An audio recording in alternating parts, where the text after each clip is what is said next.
नमस्कार दोस्तों, so finally Nepal crisis का अंत हो ही चुका है। यहाँ पर थोड़ा बहुत अंत अभी भी बचा हुआ है। हम लोग इसको इस वीडियो के अंदर जानेंगे कि क्या हुआ है। सुशीला कार्की को नेपाल का नया प्रधानमंत्री समय पे चुन लिया गया है। यहाँ पर उनके राष्ट्रपति रामचंद्र पौडेल के द्वारा उनको कल रात में 8:45 को शपथ दिलाई गई थी। हम लोग अब ये जान लेते हैं कि सुशीला कार्की, जो कि इतना चर्चा में नहीं थी, आखिरकार वो किस तरीके से प्रधानमंत्री बन चुकी थी और साथ में ये जो बालन शाह है, वो अभी इस समय प्रधानमंत्री क्यों नहीं बने? तो हम लोग इसके पीछे की इनसाइड स्टोरी जानने की कोशिश करेंगे कि क्यों सुशीला कार्की को नेपाल का प्रधानमंत्री बनाया गया। उसके पहले हम लोग इसके इतिहास के बारे में बात करने की कोशिश करेंगे कि नेपाल का इतिहास क्या रहा है और क्या-क्या चीज़ें इसके अंदर हम लोगों को जानने की ज़रूरत है। तो आप लोग यहाँ पे देख सकते हैं कि ये छोटा-सा एक देश है भारत के ऊपर नेपाल। यहाँ पे आप लोग देख सकते हैं, इसकी सीमा चाइना से लगती है, इंडिया से लगती है और साथ में इसके जो इंटरेस्ट है, अलग-अलग देशों के साथ में रहे हैं। नेपाल से जो चाइना है, उसका बेल्ट एंड रोड इनिशिएटिव निकालना चाहता है इस जगह से और अमेरिका की एमसीसी मिलेनियम कॉर्पोरेशन जो योजना है, वो इस समय चलती हुई दिखाई दे रही है और साथ में भारत के भी इसके साथ में हित जुड़े हुए हैं, क्योंकि एक स्टेबल नेपाल सभी देशों के लिए कहीं न कहीं अच्छा है और साथ खासकर भारत के लिए। तो हम लोग देख लेते हैं कि किस तरीके से जब इन सब देशों के इंटरेस्ट जब टकराए, वो नेपाल में सत्ता परिवर्तन हुआ है। अब सबसे पहले हम लोग ये जान लेते हैं कि नेपाल के अंदर ये जो सत्ता परिवर्तन हुआ है या फिर हम लोग कह सकते हैं जेनजी जो प्रोटेस्ट है, वो आखिरकार क्या था? तो हम लोग समझ लेते हैं कि सबसे पहले कि जेनजी क्या है? 1997 से लेके तो 2012 के बीच में जो बच्चों का जन्म हुआ था, उनको जेनजी कहा जाता है। ये पूरी पीढ़ी जो थी, वो सोशल साइट्स कह सकते हैं, टेक्नोलॉजी कह सकते हैं, इसमें सबसे आगे रही थी। अब ये जो पीढ़ी है, एक तरह से सबसे पहले क्या देख रही थी नेपाल में क्या गरीबी, असमानता, महँगाई, भ्रष्टाचार इतने समय से चल रहा था, मगर इसका जब ट्रिगर पॉइंट हुआ, वो ट्रिगर पॉइंट हुआ सोशल मीडिया के ऊपर बैन लगाना। अब सोशल मीडिया के ऊपर बैन क्यों लगाया गया? सोशल मीडिया के ऊपर बैन इसलिए लगाया गया क्योंकि नेताओं के जो बच्चे थे वो एक लग्ज़रियस लाइफ़ जी रहे थे। वो लग्ज़रियस लाइफ़ तो जी रहे थे, किंतु साथ में इसको शो ऑफ कर रहे थे इंस्टाग्राम के थ्रू और अलग-अलग चीज़ों के थ्रू। तो ये क्या हुआ, ये जब चीज़ें सब सामने फैली, तो सरकार ने सोचा कि चलिए इन साइट्स के ऊपर हम लोग बैन लगा देते। तो उन्होंने 22 साइट्स जो social media Facebook, WhatsApp, Instagram इनके ऊपर बैन लगाने की बात करी। बैन लगाने से पहले उन्होंने ये देखा कि इन लोगों का एक स्थायी प्रतिनिधि हमारे देश के अंतर्गत बिठा दिया जाए।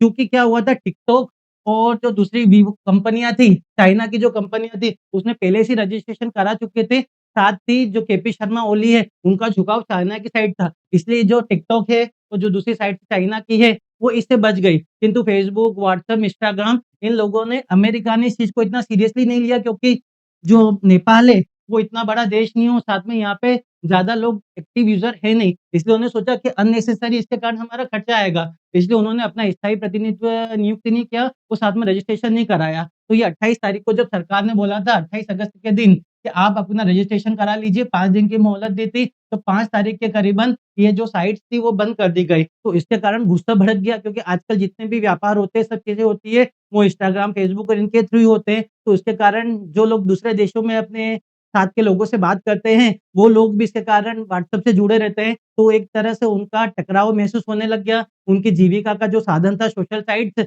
वो भी धीरे-धीरे करके खत्म होने लग गया। साथ में देखा जाए तो जो भ्रष्टाचार है नेपाल में, जब चाइना के द्वारा एयरपोर्ट बनाया गया था, उसमें भी करोड़ों रुपए का भ्रष्टाचार किया गया था। साथ में अलग-अलग तरीके की योजनाएँ थी, उसके अंदर भ्रष्टाचार किया गया था। इसके पीछे कहीं न कहीं डीप स्टेट का भी हाथ हो सकता है नेपाल के क्राइसिस के पीछे। देखिए, डीप स्टेट कुछ नहीं होता है, एक तरह की देखा जाए तो लॉबी होती है, जिसके अंतर्गत लॉयर है, नेता लोग भी हम लोग इसके अंदर कह सकते हैं, बड़े-बड़े कॉर्पोरेट्स हैं, ये सब लोग इसके अंदर शामिल होते हैं और इसी के तहत पूरी की पूरी नीतियाँ और सरकारें बनाई या गिराई जाती है। देखा जाए तो डीप स्टेट जो है अमेरिका के राष्ट्रपति डोनाल्ड ट्रम्प से भी ऊपर है। उनके हिसाब से जितनी उनको चलानी जो चीज़ें रहती है वो चलाते हैं।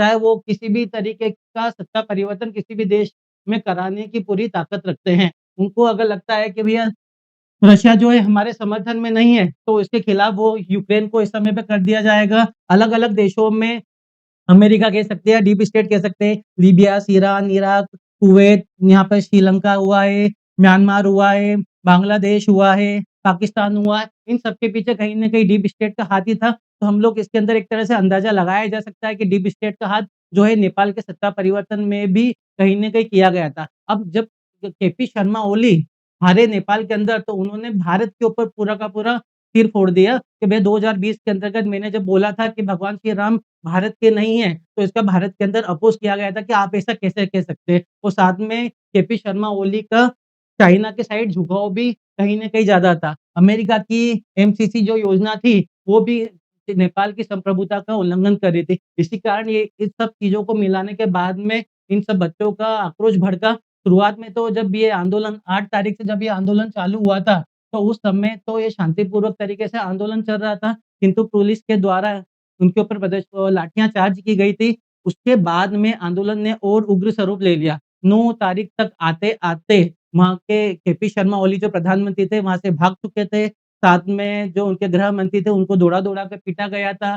पूर्व प्रधानमंत्री का घर जला दिया गया था, संसद को जला दिया गया था। इतनी सारी सब चीज़ें कर ली गई थी। 10 तारीख तक जब सेना के प्रमुख और साथ में जो पुराने लीडर हैं, उनके साथ में जेएनजी की जब बैठक हुई थी, तो उन्होंने फैसला कहीं न कहीं लेने की सोचा कि अब किसके नाम पे सहमति बनाया जाए। 10 तारीख से ही सुशीला कार्की का नाम चल रहा था, किंतु वहाँ जो जैन जी है, वो बालेन शाह को अपना गवर्नर देखना चाह रहे थे। अब हम लोग इसके अंदर देख सकते हैं कि ये यहाँ पे बैन किया गया था इन साइट्स को। उसके बाद में किन-किन जगह में कर्फ्यू लगाया गया था 8 तारीख के टाइम पे पोखरा, काठमांडू, दम्मा, किठरी, बीरगंज, भैरवा, बुटवल यहाँ पे कर्फ्यू लगा दिया गया था उस समय पे। इसके बाद देख सकते हैं जब इनको सुशीला कार्की को प्रधानमंत्री बनाया गया था, तो इसका राष्ट्रपति कार्यालय के द्वारा प्रेस नोट निकाला गया। वैसे तो प्रधानमंत्री की जो नियुक्ति होती है, वो आर्टिकल 76 के तहत होती है, किंतु इनकी जो नियुक्ति हुई है या फिर इनका जो शासन सँभाला जाएगा, वो आर्टिकल 61 के अंतर्गत सँभाला जाएगा,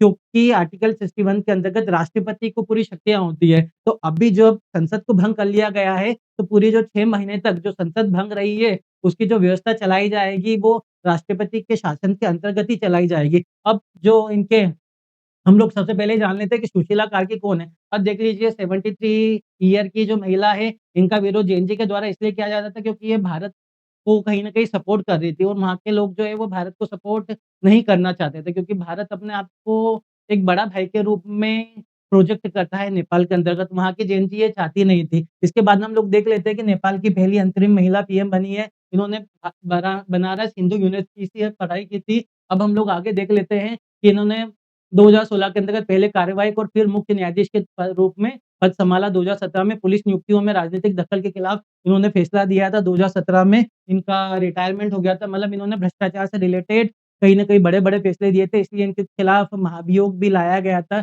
उसके बाद में इनको हटना पड़ा था, मगर इनकी जो छवि थी, साफ छवि थी, इसके कारण ही इनको इस समय पे चुना गया। अब हम लोग ये देख लेते हैं कि जो बालेन शाह है, इनका नाम सबसे ज़्यादा चर्चा में इस समय पे चल रहा था कि ये क्यों नहीं इस समय प्रधानमंत्री बने। सबसे पहले हम लोग जान लेते हैं कि ये 35 साल के हैं, काठमांडू के मेयर रहे, इसके पहले रैपर और इंजीनियर भी रहे। 2017 में नेपाल को लोकल इलेक्शन के दौरान फेसबुक पोस्ट पे चर्चा में आए। बालेन ने पोस्ट में लिखा था, "आज वोट नहीं करूँगा, मैं उम्मीदवार नहीं हूँ।" इस समय उन्होंने बोला था कि मैं अभी फिलहाल में उम्मीदवार नहीं हूँ। 2022 में काठमांडू के लोकल इलेक्शन में निर्दलीय मेयर का चुनाव जीता। 2023 में टाइम मैगज़ीन ने तो उभरते हुए शक्तिशाली, प्रतिभाशाली लोगों के अंतर्गत इनको जगह दी थी। तो ये जो बालेन शाह जो थे, ये इनने कोकिला सॉरी इनको कार्की को अपना समर्थन दिया था सुशीला कार्की को कि आप इस समय पे पीएम बन जाइए, मैं अपना पूरा का पूरा सपोर्ट हासिल करूँगा, अलग-अलग रैलियों में जाऊँगा क्योंकि ये अभी अंतरिम प्रधानमंत्री के रूप में नहीं बनना चाहते हैं क्योंकि 6 महीने बाद में नेपाल के अंतर्गत